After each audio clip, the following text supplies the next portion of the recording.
ครับเพื่อนๆช่องวาซาจ้าสวัสดีค่ะหวังว่าทุกคนสบายดีนะจ๊ะ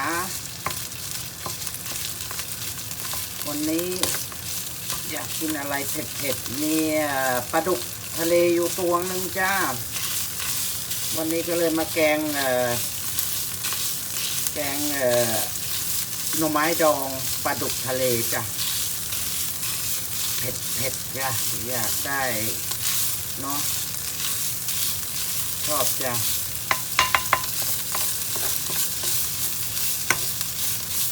แกงบ้านๆจ้ะแกงป่าบ้านอยากทานมากผัดพริกแกงเลยจ้าเราก็ตั้งผัดพริกแกงแล้วก็หยดน้ำปลาจ้ะให้หอมจ้ะให้พริกแกงมันออกน้ำมันมาจ้ะ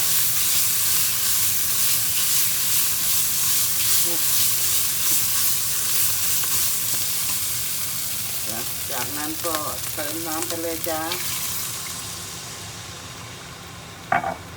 เดี๋ยวเรามาดูอีกทีนะจ้าว่าต่อไปเราจะทำอะไรต่อจ้าค่ะเพื่อนๆหลังจากพริกแกงเราผัดแล้วเดือดดีแล้วนะคะพอเราก็จะมาใส่ปลาดุกค่ะเพราะว่าต้องปลาดุกทะเลต้องให้น้ำเดือดค่ะไม่งั้นเหม็นคาว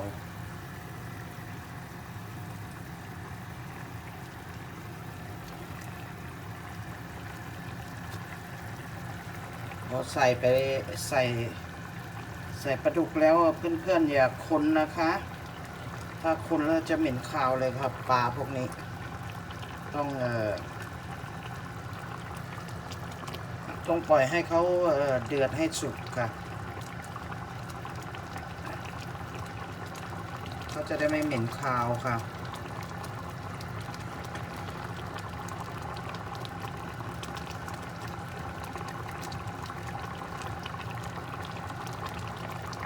ดับคาวดิฉันจะใส่ใบมะกรูดไปเลยค่ะจะได้ดับคาวไปด้วย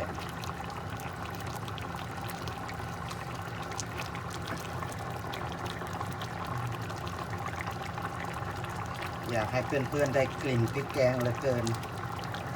จะหอมมากพริกแกง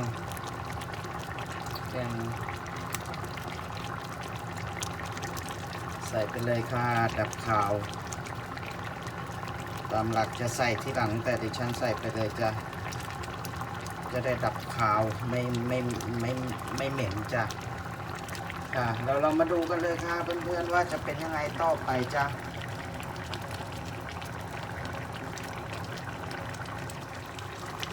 ค่ะเพื่อนๆหลังจากที่เดือดดีแล้วนะคะเราใส่ปลาไปแล้วนะคะตอนนี้เราก็มาใส่หน่อไม้ดองเลยจ้ะหน่อไม้ดองดิฉันจะชอบมาก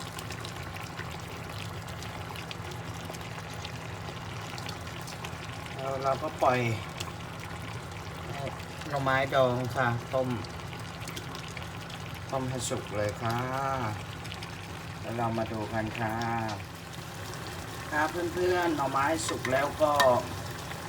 ยกลงได้เลยค่ะเรียบร้อยแล้วจ้าขอบคุณที่ติดตามชมนะคะโอกาสหน้าเจอกันใหม่ค่ะขอบคุณมากค่ะสวัสดีค่ะ